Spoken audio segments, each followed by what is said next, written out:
नमस्कार। यहाँबाट यति बेला दर्पण दैनिक हेर्दै हुनुहुन्छ। दर्पण दैनिकमा यहाँलाई हार्दिक स्वागत छ। हामी समसामयिक राजनीतिक घटनाको विषयमा आज कुराकानी गर्न गइरहेका छौँ। विशेष गरी नेपाली काङ्ग्रेसको 14औं महाधिवेशन यही भदौमा चाहिँ नि फिक्स भइसकेको छ। त्यो महाधिवेशन फिक्स भइसकेपछि जिल्ला स्तरदेखि तल्लो तहसम्म पनि त्यो महाधिवेशनको रौनकहरू लागिरहेको छ। कोभिड महामारीको निषेधाज्ञा केही खुकुलो भएको अवस्थामा त्यो चुनावी सरगर्मीहरू पनि विभिन्न ठाउँमा जिल्ला लेभलमा केन्द्रीय लेभलमा बढिरहेका छन्। यही विषयमा कुराकानी हामी ललितपुरको राजनीतिक पेरिफेरीमा केन्द्रित रहेर आज हामी कुराकानी गर्न गइरहेका छौँ। ललितपुर जिल्लामा पनि जिल्ला सभापतिको लागि धेरै व्यक्तिहरू आकाङ्क्षी देखिनु भएको छ, दावेदार देखिनु भएको छ। तिनै मध्येका एकजना संविधान सभा सदस्य पनि हुनुहुन्थ्यो विगतमा र नेपाली काङ्ग्रेसको भातृ सङ्गठन नेपाल विद्यार्थी सङ्घको केन्द्रीय उपाध्यक्षदेखि लिएर विभिन्न सङ्घ सङ्गठनमा काम गर्दै आउनुभएका कुशल राजनीतिज्ञ रामकृष्ण चित्रकारसँग आसन्न नेपाली काङ्ग्रेसको केन्द्रीय महाधिवेशन, जिल्ला अधिवेशन लगायतका विषयमा कुराकानी गर्न गइरहेका छौँ। यति बेला हामी रामकृष्ण चित्रकारलाई दर्पण दैनिकमा स्वागत गर्न चाहन्छौँ। धन्यवाद सन्तोषजी। मेरो पनि सबैलाई नमस्कार छ। धन्यवाद। यो कोभिड महामारी केही निषेधाज्ञा केही खुकुलो भइरहँदाखेरि मात्रै पनि चुनावी सरगर्मी चाहिँ धेरै तातेको देखिएको छ।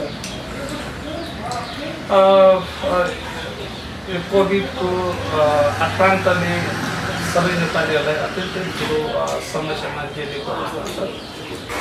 आम नेपाली जनताको दैनिक जीवनमा ठुलो प्रभाव परेको छ। आर्थिक जीवनमा प्रभाव परेको छ। सामाजिक र पारिवारिक जीवनमा प्रभाव परेको छ र राजनीतिक रूपमा पनि यसले धेरै ठुलो समस्या पारेकै छ।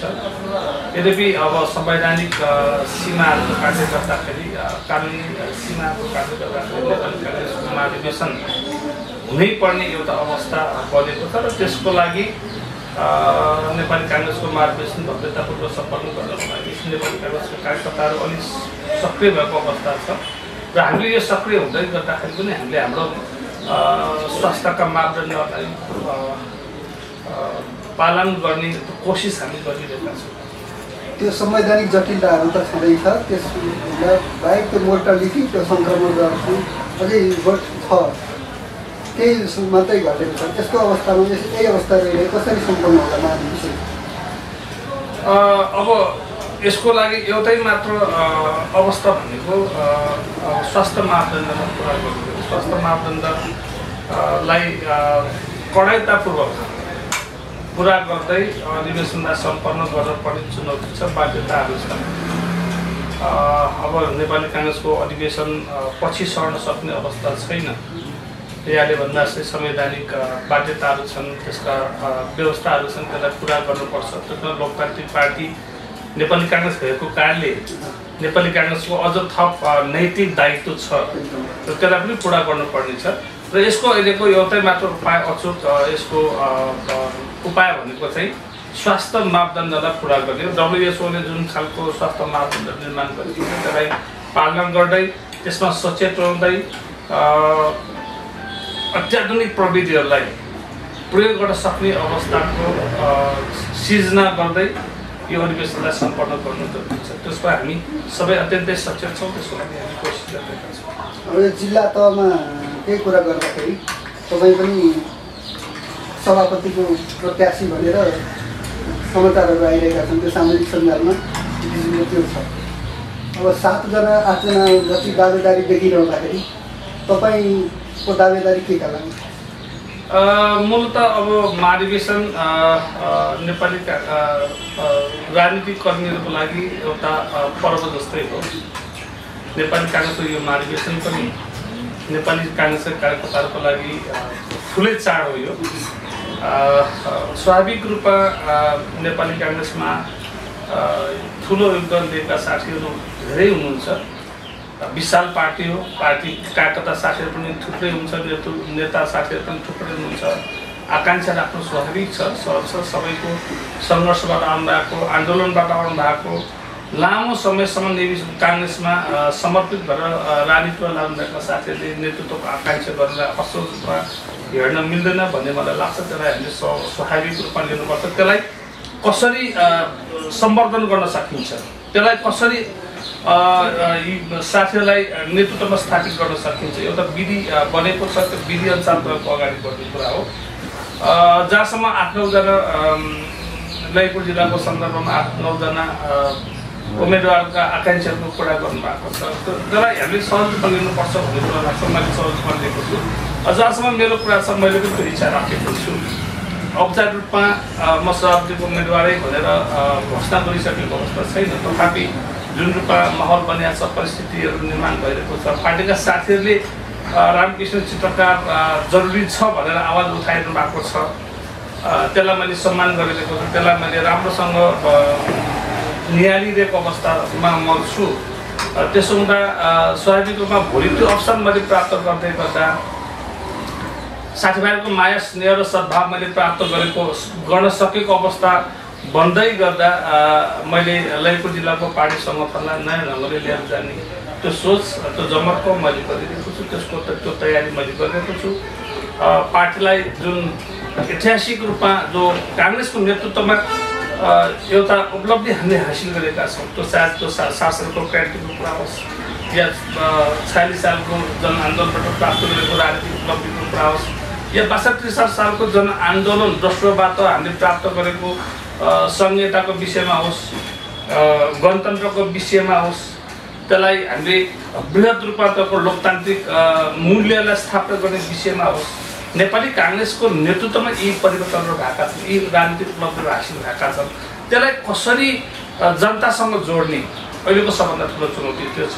खास गरेर यो पछिल्लो यो केही वर्ष यता गणतन्त्रप्रति, लोकतन्त्रप्रति 62 सालको जनआन्दोलनले हासिल गरेको त्यो उपलब्धिप्रति जनतामा ठुलो वितृष्णाहरू जन्मिरहेको छ। खास गरेर नेताहरूको गतिविधि, संस्थागत जो संवैधानिक अङ्गमा रहेका जो नेतृत्वमा रहेका पदाधिकारीको गतिविधिको कारणले गर्दा जनताहरू अत्यन्तै निराश छन्।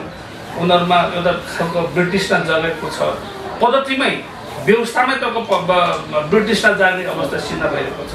यसलाई नेपाली काङ्ग्रेसले कसरी नेतृत्व गरेर यो कुरालाई समाधान गर्न सक्छौँ, यसलाई न्यूनीकरण गर्न सक्छौँ, जनताको त्यो आवाजलाई कसरी समाधानको लागि नेतृत्व दिन सक्छौँ, यो सबभन्दा महत्त्वपूर्ण विषय हो भन्ने मलाई लाग्छ। र यसको लागि नेपाली काङ्ग्रेसको यो अधिवेशनले ठोस रूपमा घोषणापत्रहरू तयार गर्नुपर्छ, घोषणा गर्न सक्नुपर्छ, नीतिहरू त्यसको लागि तयार गर्नुपर्छ। जनताको पार्टीको रूपमा, जनताको आवाजलाई बुलन्द गर्ने पार्टीको रूपमा नेपाली काङ्ग्रेसलाई हामीले अगाडि बढाउनुपर्छ। र त्यसको लागि ललितपुर जिल्लाको सभापति मैले प्राप्त गर्न सकेँ भने पार्टीका साथीहरूलाई त्यो जिम्मेवारी मलाई दिनुभयो भने, मेरो कारणमा त्यो जिम्मेवारी आयो भने निस्सन्देह मैले त्यो दिशामा काम गर्नेछु। विगतको सङ्गठन जिल्लामा त्यो समीक्षा गर्दाखेरि अबको जिल्लाको सङ्गठन र नेतृत्व कस्तो हुनुपर्छ भन्ने यहाँलाई लाग्छ? अब नेतृत्वको सवालमा कुरा गर्दा, अब समीक्षात्मक रूपमा भन्दै गर्दा, अब ललितपुर जिल्ला भनेको स्वाभाविक रूपमा हेर्नुहोस् ठुल्ठुलो क्रान्तिको साक्षी रहेको जिल्ला हो। खास गरेर 46 सालको जनआन्दोलन ललितपुर जिल्लाबाट त्यसलाई एकदम विस्तारित गर्यो भन्ने मलाई लाग्छ। ललितपुर जिल्लामा जो चैतको 17 गते हामीले मुक्ति क्षेत्रको रूपमा घोषणा गर्यौँ, त्यहीबाट तपाईँको 46 सालको जनआन्दोलन सफलताको शिखरमा चुमेको अवस्था हो। अब यो इतिहास हामीले वर्णन गरिरहँदाखेरि ललितपुर जिल्लाको लोकतन्त्रलाई प्रवर्धन गर्ने सवालमा, जनताका आकाङ्क्षालाई सम्बोधन गर्ने सवालमा अहम भूमिका रहनुपर्छ भन्ने हो। र त्यो भूमिकालाई सबै राजनीतिक पार्टीहरूले त्यही ढङ्गले नेतृत्व दिनु जरुरी छ। र खास गरेर नेपाली काङ्ग्रेस लोकतान्त्रिक पार्टी भएको नाताले, जनताको पार्टी भएको नाताले नेपाली काङ्ग्रेसको नेतृत्वको त्यसमा विशेष थप जिम्मेवारी हुन्छ भन्ने हो। र त्यो जिम्मेवारी निर्वाह गर्नको लागि जसरी नेपाली काङ्ग्रेसका जिल्ला सभापतिज्यूले काम गरिरहनु भएको छ, म उहाँलाई सम्मान गर्न चाहन्छु, उहाँलाई मैले स्यालुट गर्न चाहन्छु। र अबको नेतृत्व जो नयाँ ढङ्गले निर्माण हुन्छ उसको पनि त्योभन्दा पनि अझ माथि पुगेर जनताका आवाजलाई हामीले सम्मान गर्न सक्नुपर्छ। त्यो ढङ्गले हामीले काम गर्न जरुरी छ। जनताका दैनिक जीवनका समस्याहरू छन्, लोकतन्त्रका समस्याहरू छन्, सामाजिक परिवर्तनका समस्याहरू छन्, धार्मिक र सांस्कृतिक मुद्दाका कुराहरू छन् ती कुराको सम्बोधन नेपाली काङ्ग्रेसले गर्न सक्नुपर्छ। नेपाली काङ्ग्रेसको नेतृत्वले त्यो कुरालाई अत्यन्तै जिम्मेवारीपूर्वक त्यसलाई विशेष ख्याल गरेर त्यसलाई निष्कर्षण पुर्याउनको लागि त्यो काम गर्नुपर्छ। जिल्ला सभापति भइसकेपछि यहाँको भिजन हुन्छ नि, एक किसिमको भिजन म यस्तो गर्छु भन्ने के छ त्यस्तो? तपाईँले विगतमा संविधान सभा सदस्य पनि हुनुभयो, त्यो लाभको पदमा पनि पुग्नुभयो, तपाईँले सांसद अथवा संविधान सभा सदस्य हुनुभयो, जनताले के पाए, ललितपुरवासीले के पाए र अब सभापतिभन्दा के पाउँछन् भनेर जनताले अपेक्षा के गर्ने? अब आम कार्यकर्ताले अपेक्षा के गर्ने? संविधान सभाको एउटा ऐतिहासिक अभ्यास हामीले गर्यौँ। म 2064 सालमा समान पार्टीबाट संविधान सभाको सदस्य, जनताको मायाबाट, पार्टीको निर्णयबाट त्यो हुने सौभाग्य मैले प्राप्त गरेँ। र संविधान सभाको पहिलो दायित्व के थियो त भन्दा मुलुकलाई संविधान दिने कुरा थियो। र मुलुकलाई संविधान दिनको लागि हामीले अथक काम गऱ्यौँ, अथक ढङ्गले काम गऱ्यौँ, दिनरात खटेर काम गऱ्यौँ। रातभर पनि हामीले काम गऱ्यौँ। यहाँकै मिडियाले पनि धेरै कुरा त्यो छापेको छ, लेखेको छ। तर जुन खालको एउटा राजनीतिक षड्यन्त्र त्यतिखेर निर्माण भयो, खास गरेर 4-4जना कम्युनिस्ट प्रधानमन्त्रीहरू बन्नुभयो, प्रचण्ड बन्नुभयो, बाबुराम भट्टराई बन्नुभयो, माधव नेपाल बन्नुभयो, झलनाथ खनाल बन्नुभयो, तर संविधान निर्माण हुन सकेन। 64 सालको संविधान सभा एक हिसाबले असफल भयो। र त्यस पछाडि जो संविधान सभा निर्माण भयो, दोस्रो संविधान सभा निर्माण भयो, त्यो संविधान सभाले नेपाली काङ्ग्रेसको पार्टी सभापतिलाई प्रधानमन्त्री बनाउँदै गर्दा हामीले संविधान प्राप्त गर्न सक्यौँ। तोकेको संविधान सबैमा हामीले संविधान प्राप्त गर्न सक्यौँ। त्यसको एउटा आधारभूमि भनेको 64 सालको संविधान सभाले निर्माण गरेको त्यो दस्तावेजहरू, त्यो मूलभूत विषयमा जो सहमति हामीले प्राप्त गरेका थियौँ, त्यसलाई त्यो एउटा ठुलो आधारको रूपमा त्यो तयार भयो। र मैले मेरो व्यक्तिगत रूपमा तपाईँले जुन ढङ्गले एउटा जिज्ञासा राख्नुभयो, म न्याय प्रणाली समितिमा थिएँ। आज न्याय प्रणाली अथवा नेपालको अदालतमा जुन खालको राजनीतिकरण भइरहेको छ त्यो हुन्न, त्यसलाई रोक्नुपर्छ। अदालत र न्याय क्षेत्र भनेको स्वतन्त्र हुनुपर्छ, सक्षम हुनुपर्छ र त्यहाँ कुनै खालको राजनीतिक हस्तक्षेपहरू हुनुहुन्न भनेर सशक्त रूपमा आवाज बुलन्द गर्ने त्यो प्रतिनिधि म थिएँ। पार्टीकै कतिपय कुरालाई मैले छिचोलेर न्याय प्रणाली समितिमा सशक्त रूपमा मैले आवाज उठाएको थिएँ। र आज त्यतिखेर उठाएका विषयहरू सम्बोधन त्यतिखेर हुन सकेको भए सम्भवतः आज नेपाली जनताले अदालतमा राजनीतिकरण भयो भन्ने विषय उठाउनु पर्ने अवस्था हुन्न थियो। त्यसकारण हामी त्यो ढङ्गले काम गरेका थियौँ र हामी सारमा समृद्ध नेपाल निर्माण गर्ने, जनतालाई सुखी कसरी बनाउन सक्छौँ, विकासलाई एउटा दिशामा कसरी लिएर जान सक्छौँ, यो त हामी सबैको साझाको एजेन्डा हो र यसमा हामी सबै काम गर्छौँ नै। राजनीति भन्ने बित्तिकै सत्ता र स्वार्थमा पनि अलिअलि जोडिन्छ भनिन्छ। तपाईँ विगतमा रामचन्द्र पौडेलबाट प्यानलबाट लामो समय राजनीति गर्नुभयो, अहिले चाहिँ अलिकति रामचन्द्र पौडेल कमजोर हुँदै गरेको अथवा सभापतिमा अरू आकाङ्क्षीहरू आउने सम्भावना बढ्दै गएको अवस्थामा रामकृष्ण चित्रकार देउवा प्यानलमा हुनुहुन्छ भन्ने आम कार्यकर्ता अथवा त्यो वृत्तमा चर्चा भइरहेको छ। अब यो के हो त भन्दा पहिलो कुरा त म नेपाली काङ्ग्रेसको कार्यकर्ता मैले सदस्यता लिँदै गर्दा, पार्टीको सदस्यमा हुँदै गर्दा म जुन राजनीतिक पृष्ठभूमिबाट आएको छु, मेरो पृष्ठभूमि र मेरो पारिवारिक पृष्ठभूमि भनेको नेपाली काङ्ग्रेस हो। मेरो ठुलो बुवा कृष्णबहादुर चित्रकार 7 सालको क्रान्तिको योद्धा हुनुहुन्थ्यो। मेरो माइलो दाई, मेरो सहोदर माइलो दाई 36 सालको जनआन्दोलनमा जन्म सङ्ग्रहमा पिएलआईको नेतृत्वमा अत्यन्तै सक्रियताका साथ बहुदललाई जिताउनको लागि राजनीतिक रूपमा अत्यन्तै परिचालित म त्यो पृष्ठभूमिबाट आएको मान्छे, त्यो विरासतबाट आएको। तर त्यसलाई मैले एक ठाउँमा राखेर मैले सङ्घर्ष गरेर, व्यक्तिगत रूपमा सङ्घर्ष गरेर राजनीतिमा यो ठाउँमा आएको। कुनै गुटमा लाएर, कुनै उपगुटमा लाएर, गुट र उपगुटलाई तानेकै भरमा म यो ठाउँमा आएको होइन। म त्यो कुरा सबभन्दा पहिला त्यो आग्रह गर्न चाहन्छु। मैले रेग्मी सङ्घको सामान्य कार्यकर्तादेखि मैले राजनीतिक सङ्घर्ष गरेको छु। पाटन क्याम्पसको म 46 सालको जनआन्दोलनमा पाटन क्याम्पसको म 21 सभापति थिएँ, अध्यक्ष थिएँ। र 46 सालको जनआन्दोलनलाई सफल बनाउनको लागि म लगायतका साथीहरूको नेतृत्वमा सुरु भएको चैतको 16 गतेको त्यो जुलुसबाट त्यसको भोलिपल्टै हामीले मुक्ति क्षेत्र घोषणा गर्छौँ। त्यो ढङ्गको सङ्घर्षबाट हामी राजनीतिमा आएका र कुनै नेता विशेषको, कुनै गुट विशेषको राजनीतिक क्षेत्रका कार्यकर्ता होइन। मेरो स्वाभाविक रूपमा एउटा राजनीति शास्त्रको पनि विद्यार्थी भएको नाताले राजनीतिमा स्वाभाविकमा लाइक माइन्डेडहरू हुन्छ, लोभीहरू पनि हुन्छ। तर त्यसलाई व्यवस्थापन गर्ने विषय हो, पार्टीले त्यसलाई व्यवस्थापन गर्ने विषय हो र पार्टी मूल विषय हो। चारतारे झन्डा, रुख चिन्ह र त्यसले जुन सिद्धान्त र नीतिहरू अँगालेको छ त्यो चाहिँ मुख्य विषय हो र त्यसको लागि हामी राजनीतिमा छौँ। कुनै गुटको लागि या कुनै उपगुटको लागि, कुनै नेताको लागि हो। म त्यो विनम्रतापूर्वक आग्रह गर्न चाहन्छु।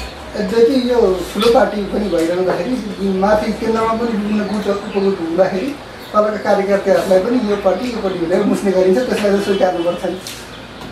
होइन, हामी त नेपाली काङ्ग्रेसलाई शुद्धिकरण गरौँ, नेपाली काङ्ग्रेसलाई कसरी सुदृढीकरण गर्न सक्छौँ भन्ने अभियानमा पनि छौँ।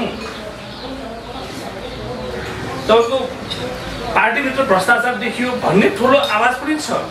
राजनीतिक पार्टीका नेताहरू भ्रष्टाचारको दलदलमा फस्यो, स्वाटको दलदलमा फस्यो भन्ने आवाज पनि छ। त्यसको पनि अन्त्यको लागि हामी सङ्घर्ष गरिरहेका छौँ र पार्टीभित्र देखाएका राजनीतिक विकृति र विसङ्गतिहरूलाई पनि अन्त्य गर्नुपर्छ भनेर हामी त आवाज उठाइरहेका छौँ। त्यसको लागि सङ्घर्ष गरिरहेका छौँ। हामीले गुट निर्माण गर्ने होइन, हामीले उपगुट निर्माण गर्ने होइन। अहिले जुन रूपमा गुट रोपनको राजनीति भइरहेको छ त्यसको पनि अन्त्य गरेर नेपाली काङ्ग्रेसलाई स्थापित गर्ने त्यो अभियानमा पनि हामी छौँ। त्यसो भएको हुनाले मूल विषय नेपाली काङ्ग्रेस हो। अब ल्याक माइन्डेडको कुरामा तपाईँको यो त्यो भन्ने कुरा हुन सक्ला, त्यो क्षणिक कुरा हो, त्यो कुनै पनि स्थायी हुन्न। हिजो तपाईँको रामचन्द्र गुट भन्ने थिएन, हिजो तपाईँको शेरबहादुर देउवा गुट भन्ने थिएन, हिजो तपाईँको किशनजीको गुट थियो होला, हिजो गिरिजाबाबुको गुट थियो होला, त्योभन्दा अगाडि सुवर्ण शमशेरको गुट थियो होला, बिपु कोइरालाको गुट थियो होला, माटोकोसाको गुट थियो। त्यो कुरा स्थायी कुरा होइन।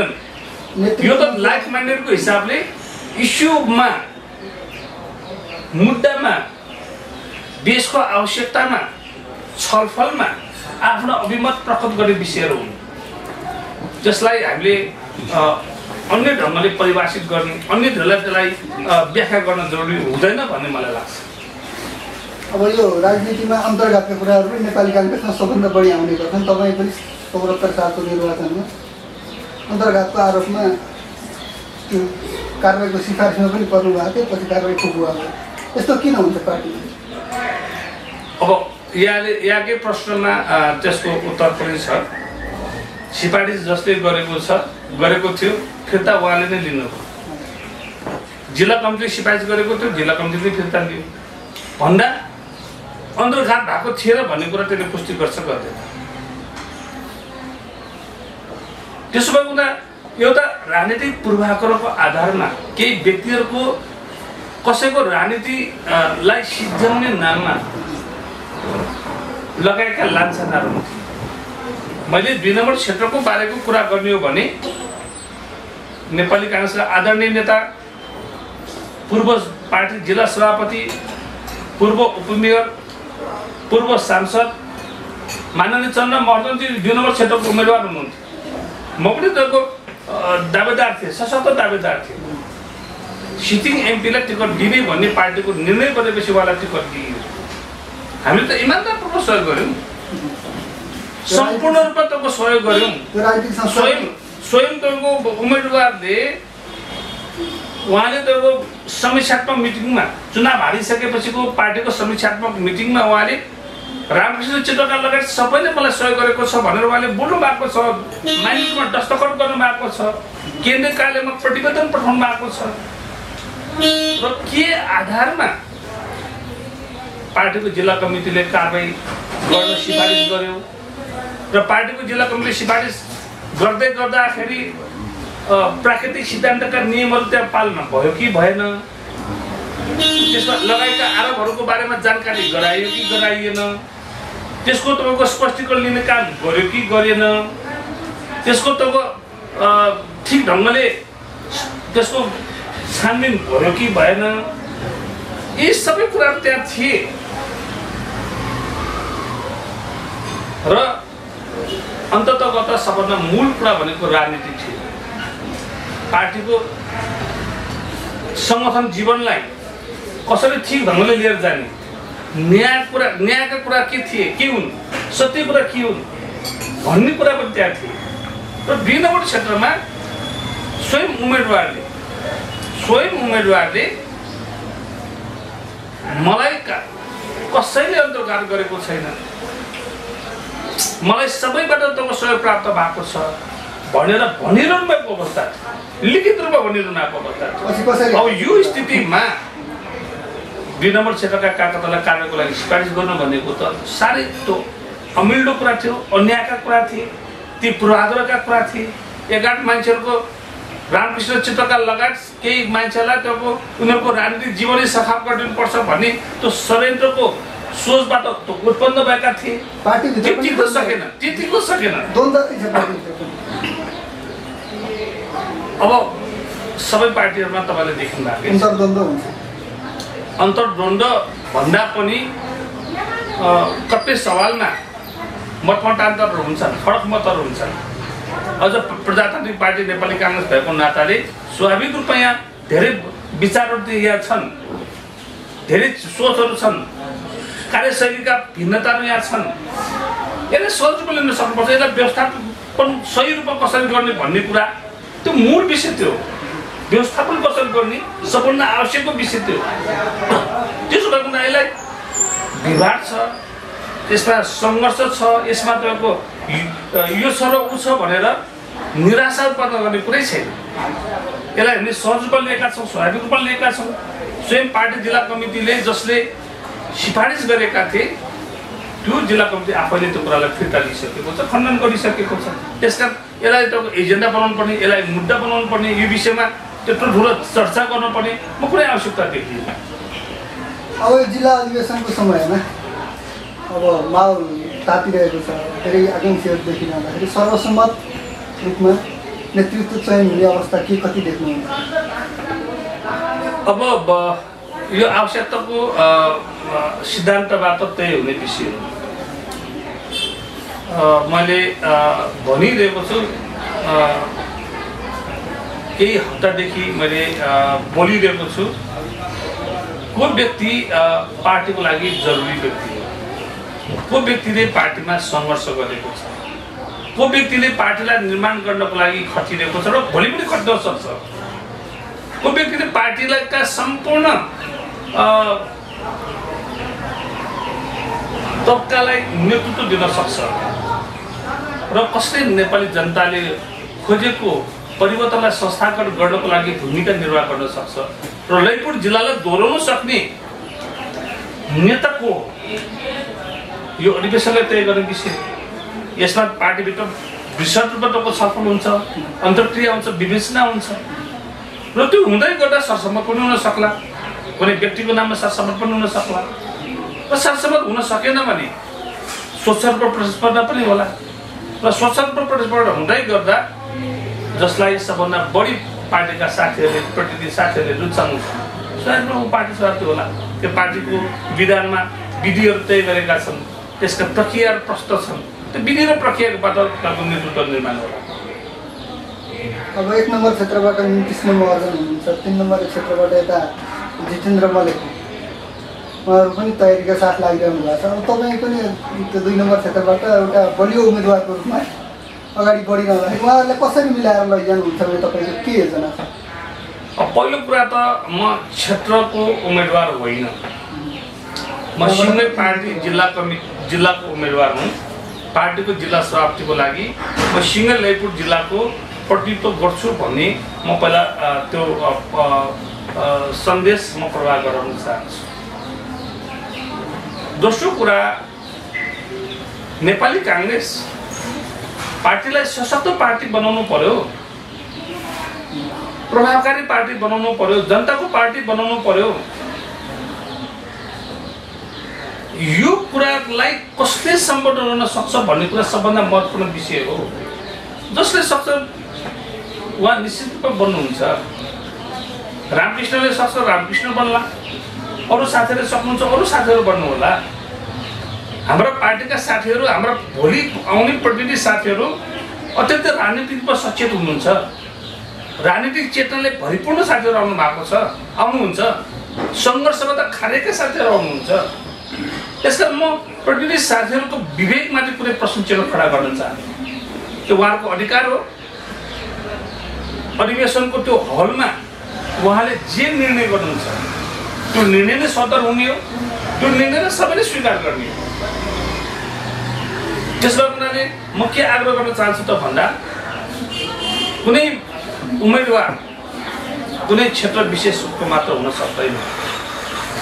जो उम्मेदवार हुन्छ सिङ्गो ललितपुर जिल्लाको नेतृत्व लिनको लागि फ्राकिलो सोचका साथ आउने हो, सबैको नेता बन्नको लागि आउने हो, सिङ्गो जिल्लाको नेता बन्नको लागि आउने हो। तैपनि अहिलेसम्मको नेतृत्व चाहिँ यो सहरभित्रबाट भयो। 1 नम्बर क्षेत्र अलिकति काँच क्षेत्रदेखि लिएर पहाडी एरियासम्म त्यहाँबाट प्रतिनिधित्व अहिलेसम्म हुन सकेन नेतृत्वमा भन्ने त्यो किसिमको गुनासो पनि छ। यसलाई कसरी सम्बोधन गर्नुहुन्छ? अब मैले यहाँलाई आग्रह गर्नै पर्छ। गएको 13औं अधिवेशनमा आजको दिनमा मेरो जति चर्चा छ, जति राजनीतिक क्षेत्रकार पनि पार्टीको सभापतिको उम्मेदवार हो भन्ने कुरा छलफलमा ल्याइरहेको छ। योभन्दा बढी छलफल, योभन्दा बढी चर्चा, योभन्दा बढी साथीहरूकोले उठाइरहनु भएको हिजो 13औं अधिवेशनमा पनि थियो र पनि किन छोडे? यही विषयको लागि 1 नम्बर क्षेत्रका साथीहरूले मलाई यही कुरा भन्नुभयो कि हामी 15 सालदेखि नै न पार्टीको जिल्ला सभापति हुन पायौँ, न त हामी सांसदको उम्मेदवार हुन पायौँ। अब 74 सालको चुनावमा त हुनुभयो, यो त 74 सालमा अगाडिको अधिवेशनको कुरा हामी गरिरहेको छौँ। त्यसो भएको हुनाले हामीले पनि पाउनु पर्यो नि। सधैँ 2 र 3 नम्बर क्षेत्रका साथीहरूको झोला मात्र बोकेर हिँड्ने हो हामी बटुवा मजदुर हौँ। उहाँले भन्नुभयो, मैले तपाईँको विशद रूपमा उहाँसँग छलफल गरेँ, संवाद गरेँ। उहाँसँग निकै लामो छलफल हुँदै गर्दाखेरि लास्टमा मैले भने, तपाईँहरू एउटै उम्मेदवार भएर आउन सक्नुहुन्छ, तपाईँहरूको उम्मेदवार सहमत हुने अवस्था छ, तपाईँहरू फेरि पनि तपाईँको 2-3 जना उम्मेदवार हुने अवस्था हो भने त्यो कुरा पनि भन्नुहोस्। एउटै उम्मेदवार हुने हो भने त्यो कुरा पनि भन्नुहोस् भन्दा हामी सहमत उम्मेदवार बनाउँछौँ, एउटै उम्मेदवार बनाउँछौँ भन्नुभयो। त्यसो गरेर मैले 1 नम्बर क्षेत्रका साथीहरूलाई समर्थन गरेँ। मेरो समर्थन 1 नम्बर क्षेत्रका साथीहरूलाई छ। मैले उद्घाटन त्यसको भोलिपल्ट उद्घाटन भाषणमा, कार्यक्रमको उद्घाटन भाषणमा मैले बोल्ने अवसर प्राप्त गरेको थिएँ। त्यतिखेर पनि मैले त्यहाँ बोलेँ भन्दा म त हिजोको 13औं अधिवेशनमा तपाईँले उठाउनु भएको विषयलाई सम्बोधन हुनुपर्छ भनेर मैले त त्याग गरेको हुँ। मैले त 1 नम्बर क्षेत्रका साथीहरूलाई नेतृत्वमा ल्याउनु पर्छ भनेर सघाएको हुँ। अब हुन सक्यो हुन सकेन, त्यसलाई राजनीतिक विश्लेषण गर्नुपर्ने जरुरी छ। किन भन्न सकेन, के कारणले गर्दाखेरि यत्रो 2 नम्बर क्षेत्रका साथीहरूले, 3 नम्बर क्षेत्रका साथीहरूले, सिङ्गो जिल्लाले पनि 1 नम्बर क्षेत्रलाई प्राथमिकतामा गर्दै गर्दाखेरि, रामकृष्ण क्षेत्रकाले यत्रो ठुलो त्याग गरेर 1 नम्बर क्षेत्रलाई समर्थन गर्दै गर्दाखेरि पनि 1 नम्बर क्षेत्रका साथीले जित्न सक्नु भएन। यो कुराको त विवेचना हुनु पर्यो नि, यो कुराको त विश्लेषण हुनु पर्यो नि, यो कुराको ठिक ढङ्गले तपाईँको चिरफार त हुनु पर्यो नि, यसको परिणाम त तपाईँको यो रहेछ भन्ने कुरा निकाल्नु पर्यो नि। त्यसमा कुरा के हो भने म तपाईँको कुरासँग सहमत छु र मैले 13औं अधिवेशनमा त्यो तर 14औं अधिवेशनमा अब 1 नम्बर क्षेत्रले त मलाई समर्थन गर्नु पर्यो नि। राजनीतिमा सधैँ तपाईँको लिने मात्र पनि हुन्न, राजनीतिमा सधैँ दिने मात्र पनि हुन्न। र मेरो विनम्रतापूर्वक आग्रह के हो, खास गरी 1 नम्बर क्षेत्रका साथीहरूलाई जसरी मैले 13औं अधिवेशनमा इमान्दारपूर्वक 1 नम्बर क्षेत्रका साथीहरूसँग वार्ता, छलफल, संवाद, अन्तर्क्रिया घण्टौँसम्मको तपाईँको चर्चा गरेर उहाँलाई मैले त्याग दिएँ। यो छोडौँ अधिवेशनमा ती साथीहरूले त्यो कुरालाई मैले त्यो गरेको हिजो गरेको सहयोगलाई ख्याल गरेर यसपालि उहाँले मलाई सहयोग गर्नुपर्छ भन्ने मेरो आग्रह छ र मलाई विश्वास छ कि 1 नम्बर क्षेत्रका साथीहरू अत्यन्तै राजनीतिको क्षेत्रशील हुनुहुन्छ। लैपुरको राजनीति मात्र होइन, सिङ्गो मुलुकको राजनीतिले 1 नम्बर क्षेत्रका साथीहरूले ठिक ढङ्गले बुझ्नु भएको छ। उहाँले पार्टी सङ्गठनलाई निर्माण गर्नको लागि निकै ठुलो लगानी गर्नुभएको छ। माओवादीको इन्सर्जेन्सीमा पनि उहाँले म नेपाली काङ्ग्रेस हौँ, हामी नेपाली काङ्ग्रेस हौँ भनेर त्यो ठाउँमा तपाईँको पार्टी सङ्गठनलाई जोगाउनुको लागि उहाँले सङ्घर्ष गर्नुभएको छ। त्यो चेतनाले भरेका साथीहरू त्यहाँ नेपाली काङ्ग्रेसका नेता हुनुहुन्छ, कार्यकर्ता हुनुहुन्छ, एकाइको सभापति हुन्छ, एकाइ कमिटीमा रहेर काम गर्नुभएको छ, क्षेत्र कमिटीमा रहेर काम गर्नुभएको छ, के अरे गाउँ कमिटीमा रहेर गाउँपालिकाको कमिटीमा रहेर काम गर्नुभएको छ र उहाँले यो कुरालाई अत्यन्तै महत्त्वपूर्ण ढङ्गले सुस्पष्टताको चिन्तन मनन गरेर यसपालि मलाई समर्थन गर्नुहुन्छ भन्ने कुराको मलाई पुरा विश्वास छ। अब यो क्रियाशील सदस्यताको विषयमा यो कहिलेसम्म पुगिन्छ र कहिलेबाट यसको अरू प्रक्रिया अगाडि बढ्छ? अब क्रियाशील सदस्य करिब करिब टुङ्गिने क्रममा छ। लैपुर जिल्लामा त्यति धेरै विवाद छैन, यहाँ 3-4वटा वडामा अलिकति विवाद छ। मैले प्राप्त गरेको जानकारी अनुसार यो नवीकरणको हकमा त्यस्तो खासै समस्याहरू छैन। नयाँ सदस्य दिएको हकमा अलिकति 4-5वटा वडामा समस्या देखेको छ, त्यो छिटै हल हुन्छ। र अलिकति बेसी समस्या भनेको अरू पार्टीबाट नेपाली काङ्ग्रेसमा प्रवेश गर्नुभएका सदस्यहरूको क्रियाशील सदस्यलाई कसरी व्यवस्थापन गर्ने, त्यसमा अलिकति समस्या रह्यो भन्ने कुरा सुनिन्छ र मेरो विश्वास छ यो समस्या पनि सहमतिमा छलफलबाट हल हुन्छ र क्रियाशील सदस्यको विषयमा लैपुर जिल्लामा त्यति धेरै हानाठाप, त्यति धेरै तपाईँको असमझदारी अरू जिल्लाहरूमा जस्तो लैपुरमा भएको छैन, हुँदैन भन्ने मलाई लाग्छ। अब अन्तिममा छौँ हामी। आम कार्यकर्ताहरूलाई महाधिवेशन प्रतिनिधिहरूलाई के भन्न चाहन्छु? मेरो विनम्रतापूर्वक आग्रह के हो भने कि नेपाली काङ्ग्रेसको यो महाधिवेशन नेपाली काङ्ग्रेसका कार्यकर्ताहरूको लागि महत्त्वपूर्ण विषय त छँदैछ, सँगै यो अधिवेशनले मुलुकमा अहिले देखेको जुन राजनीतिक अप्ठ्यारा परिस्थितिहरू छन् त्यसलाई हल गर्नको लागि पनि नेपाली काङ्ग्रेसले योगदान दिनुपर्छ। यो महाधिवेशन मार्फत योगदान दिनुपर्छ। हामीले कस्तो खालको राजनीतिक व्यवस्था स्थापना गरेका छौँ, त्यसमा गर्नुपर्ने सुधारहरू के छन्, त्यसलाई अझ जनताको बिचमा लिएर जानको लागि के कस्ता हामीले नयाँ बन्दोबस्तहरू गर्नुपर्ने अवस्था छ। देखेका अनेक विकृतिहरू देखेका छन्, त्यो विकृतिहरूलाई संरचनाको ढङ्गले कसरी समाधान गर्ने हो, यो महाधिवेशनमा त हामीले छलफल गर्न आवश्यक छ। नेपाली काङ्ग्रेसको विचारलाई, वैचारिक अवस्थालाई अझ हामीले सशक्त रूपमा माथि उठाउनु पर्ने आवश्यकता छ। यो कुरा पनि यो महाधिवेशनमा व्यापक रूपमा छलफल गरेर हामीले तय गर्नुपर्नेछ। र सबभन्दा ठुलो कुरा त के हो त भन्दा महाधिवेशन भनेको विचार निर्माण गर्ने ठाउँ हो, महाधिवेशन भनेको नीति निर्माण गर्ने ठाउँ हो, महाधिवेशन भनेको 5 वर्ष अवधिमा नेतृत्वले गरेका कामहरूलाई समीक्षा गर्ने ठाउँ हो, राज्यका सम्पूर्ण संरचनाहरूले ठिक ढङ्गले काम गर्यो कि गरेन भन्ने कुराको विवेचना गर्ने ठाउँ हो। यी सबै कुरा नेपाली काङ्ग्रेसको यो महाधिवेशनमा निसन्देह हुन्छ, गर्नुपर्छ र सँगै नेतृत्व निर्माण पनि अत्यन्तै महत्त्वपूर्ण विषयको रूपमा आउँछ र त्यो नेतृत्व निर्माण गर्दै गर्दा नेपाली काङ्ग्रेसले जसरी सबै क्षेत्रका व्यक्तिहरूलाई, तबकालाई समेट्ने कोसिस गरेको छ, अल्पसङ्ख्यकलाई समेट्ने कोसिस गरेको छ, जनजातिलाई समेट्ने कोसिस गरेको छ, खस आर्यलाई समेट्ने कोसिस गरेको छ, महिलालाई समेट्ने कोसिस गरेको छ, विधानी व्यवस्था गरेर सम्भवतः नेपालको पहिलो पार्टी हो जसले नेपाली समाजका सम्पूर्ण तबकालाई, क्षेत्रलाई समेटेर यो पार्टीको स्वरूप निर्धारण गरेको छ। यसको विधानले वैधानिक ढङ्गले त्यो बन्दोबस्त मिलाएको छ। त्यसो भए हुँदा यो पार्टी पैसा हुनेको पार्टीको रूपमा पनि छ, गरिब जनताको पार्टी पनि छ जसको कुनै खालको पैसा र स्रोत साधन छैन, उहाँहरूको पनि पार्टीको यो पार्टी निर्माण गर्नुपर्ने छ। बुद्धिजीवीहरूको पनि तपाईँको पार्टीको यो पार्टी निर्माण गर्नुपर्ने छ। विभिन्न क्षेत्रमा व्यवसाय गरेर बसिरहेका ती लाखौँ व्यवसायीहरूको पनि तपाईँको पार्टीको पनि नेपाली काङ्ग्रेसले तपाईँको निर्माण गर्नुपर्ने छ। यो सबै यो महाधिवेशनले व्यवस्थित रूपमा अत्यन्तै सोच विचार गरेर हामी छलफल गर्नेछौँ, प्रस्तावहरू पास गर्नेछौँ। त्यो अनुसार हामी नेपाली काङ्ग्रेसलाई नयाँ ढङ्गले निर्माण गर्नेछौँ, मुलुकलाई नयाँ दिशा यो महाधिवेशनले तपाईँको दिनेछ। जुन खालको राजनीतिमा छिनाझप्टी देखिएको छ, शीर्ष तहका नेताहरूमा जुन खालको अनमेलहरू देखिएको छ, विकृतिहरू देखिएको छ, संविधानमा प्रस्तुत पनि लेखेका विषयहरूलाई पनि तोडमोड गर्ने काम गरेको छ। सर्वोच्च अदालतले माधवको न्याय माग्न गएको छ, फैसला गर्दै गर्दा सर्वोच्च अदालतको सरापेको अवस्था छ, आफ्नो पक्षमा निर्णय आएन भनेर।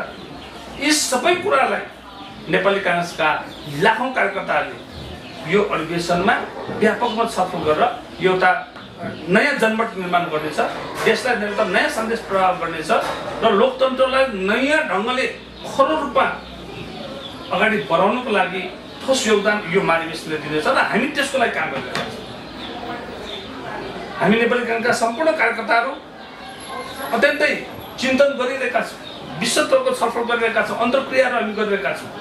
हरेक पाटोमा, हरेक विषयमा, हरेक मुद्दाहरूमा समाधान के हुन सक्छ, त्यसका समाधानका उपायहरू के हुन सक्छन्, त्यो बारेमा हामी यो अधिवेशनमा हामी घनीभूत रूपमा छलफल गरेर एउटा डिस्कसन निकाल्नेछौँ। यो अधिवेशनलाई हामी त्यो ढङ्गले सफल बनाउनेछौँ। समय विशेष कुराकानीका लागि दर्पण दैनिकको तर्फबाट यहाँलाई विशेष धन्यवाद चाहिँ शुभकामना पनि व्यक्त गर्न चाहन्छु। धन्यवाद सन्तोषजी। मलाई नेपाली काङ्ग्रेस ललितपुरको बारेमा, सिङ्गौर नेपाली काङ्ग्रेसको महाधिवेशनको बारेमा र नेतृत्वको सवालमा, नेतृत्व निर्माण गर्ने सवाल र खास गरेर ललितपुर जिल्लाको सभापतिको उम्मेदवारको लागि जुन मैले इच्छा गरिरहेको छु त्यो विषयको लागि मैले आफ्ना साथीहरूको बिचमा कुरा सम्प्रेषण गर्नको लागि तपाईँहरूको यो माध्यमबाट जुन मलाई अवसर दिनुभएको छ, म तपाईँप्रति आभारी छु। धन्यवाद। जय नेपाल।